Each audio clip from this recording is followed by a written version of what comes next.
I'm sharing this with you because this actually happened to me over the last little bit. I was preparing on doing, potentially a couple of baguettes or something with some citrus sugar. I hadn't decided yet. And I had put the dough into the fridge early the night before. I was really tired. It had only been folded twice, and I figured I could just slow it down, pick it up again in the morning, fold it one or two more times, and then shape it in the afternoon. When I physically pulled it from the bowl, it was partially frozen. Now, because I've worked in a bakery way back when, I knew that you could bake frozen dough, but you'd have to be a little bit more gentle with it. I'm just showing you the video because guess what? This happens. And it just shows you it's potentially possible to save your sourdough. Watch the video. You'll see what I did. Hopefully this is helpful. So we're going to play today. What do I have here? So sourdough only got folded twice yesterday, and I had to just call it done because I'm tired.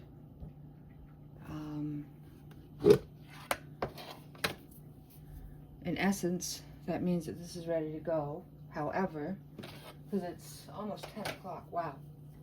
I really did sleep in, eh?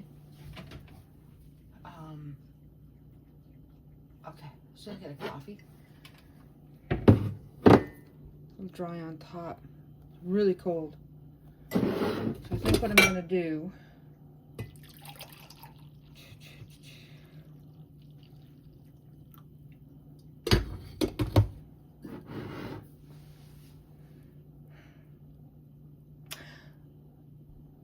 maybe I'll split it into two and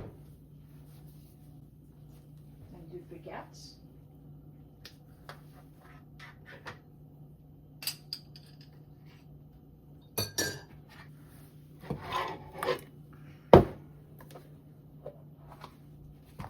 Yeah, maybe what I'll do is a bit of citrus sugar.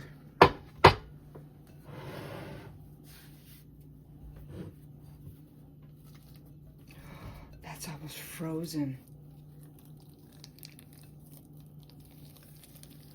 Oh wow, that fridge.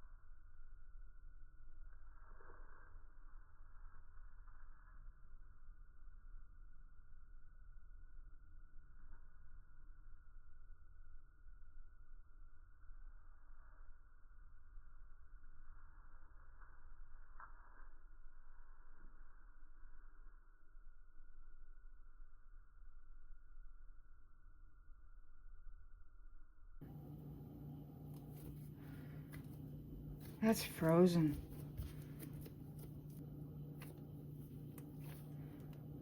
All right, let's see if we can salvage it. We're not going to do anything fancy. Let's just do a loaf of bread.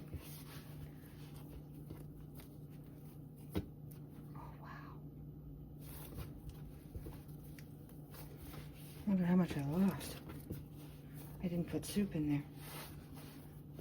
I think I need a new fridge.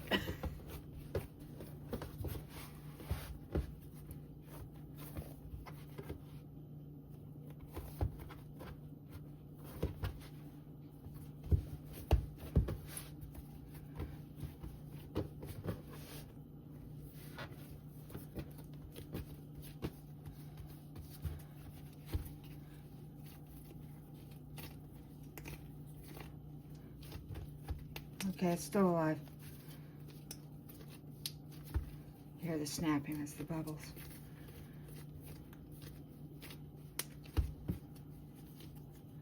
Can't believe how cold that is.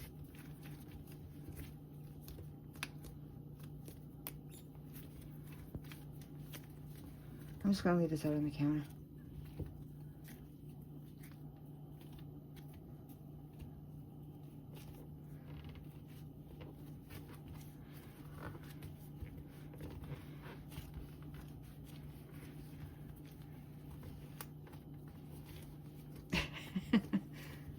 I do know how to form a ball. I do. It's just so cold it's not sticking. Oh, Boo has discovered the windowsills. Uh-oh. All right. I'm just gonna let it sit.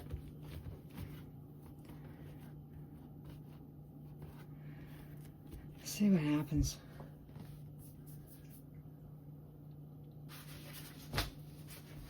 Shouldn't have slept in. All right. We are gonna flip this puppy over. Let it finish in the basket for, I would say, another half an hour. I'm going to get the dishes finished. Yeah, it's still really cold underneath. Okay, there we go.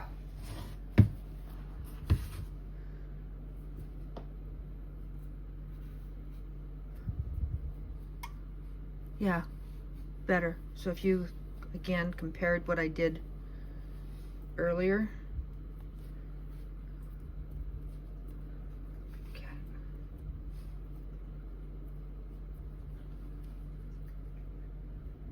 It's just the center I'm worried about now. Here. So I have the structure, so there's nothing wrong with that. All right. Yeah, I should just, I've just decided I'm going to do a bunch of compilations of things that went wrong when I'd first moved in. Not just a comparative bakes. May as well show you what the heck's going on too. I have a baguette loaf that I attempted, and I was rushed. And it was definitely underproofed. And it was blonde. So I'll put that together too. Because how do we know what's going on? All right. Yeah, it's still tearing there. It's a cold spot. All right.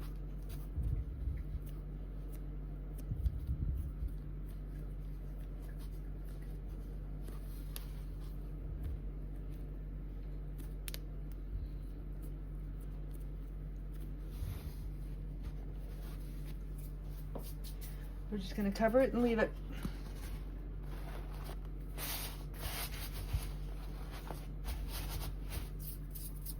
What time do we have? So it's now 11. I'll get the dishes done. Get some of the plants out of the way. Take Tori out one more time and we'll bake it. So this is a really long ferment. 12, 13, 14, 15, 16. But it was also so cold, it's just coming back into its own. We'll find out what happens. Right? Okay, so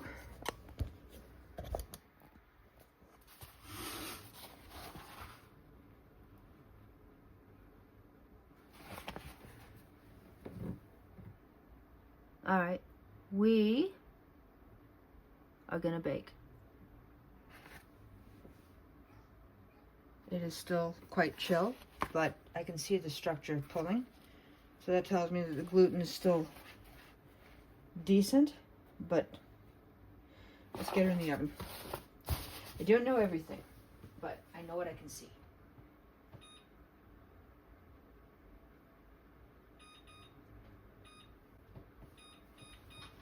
We're going 450.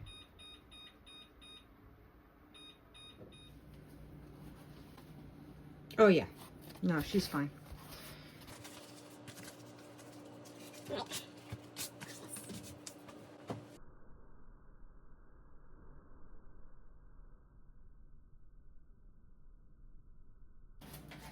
So, as easy as sourdough baking can be.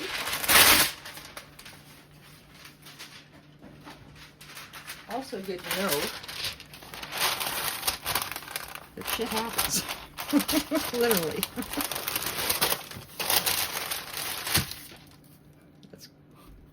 That's very well formed. It's going to be interesting to see what happens. Right? And I think I'm going to do a couple of bakes using just semolina as a moisture barrier, because I was told semolina browns differently than brown rice flour, and brown rice flour should technically brown better than semolina flour. And I've used semolina in the past, but I've never really taken the time to jot down the browning part. So it's another experiment.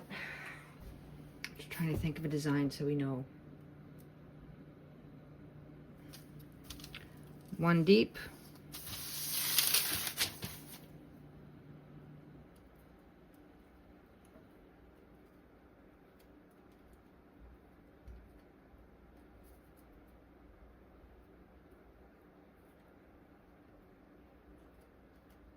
Probably a little too deep.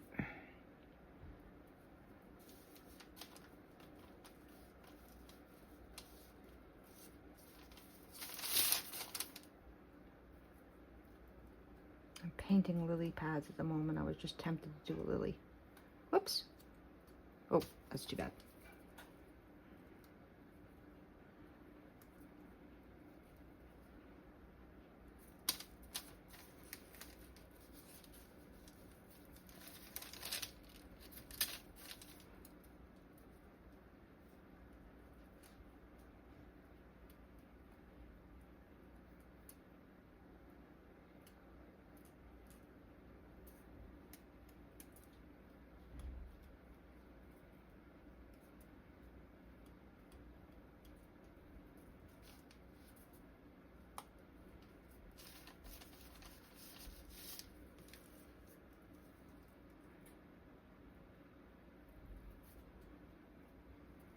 Let's see how that goes.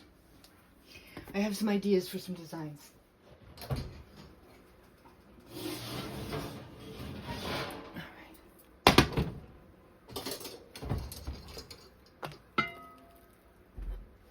Whew. Look at that, eh? Yeah, that was an interesting loaf.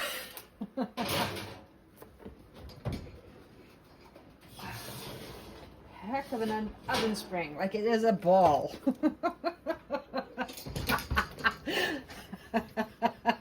Off. Okay, I got a sense of humor. All right.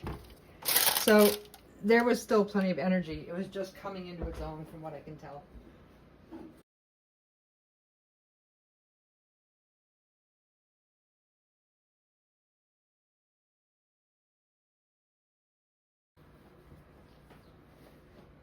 Under fermented for sure, but not so under that it wasn't going to perform. I mean, this is a ball of bread. It's also a very heavy bread.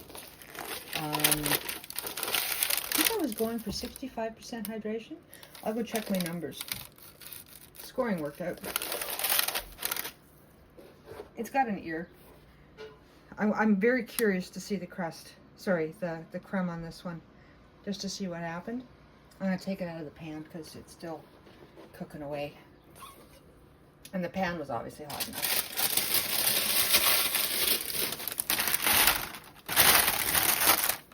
So, let's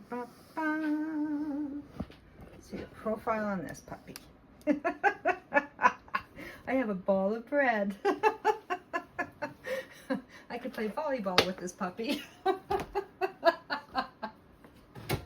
Oh dear. Okay. Whoops. I've just been having a couple of days, right? That's okay. This is going to be edible, I'm sure of it. Oh, look at the pull.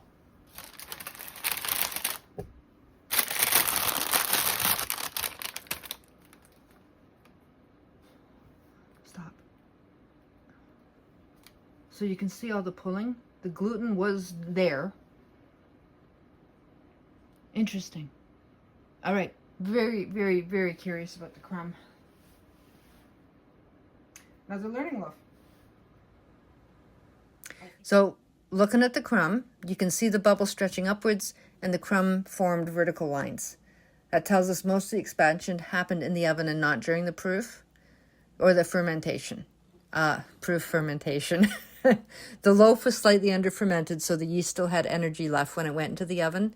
And because the gluten had been partially damaged by the freezing, baking it early allowed the remaining structure to hold the oven spring instead of collapsing.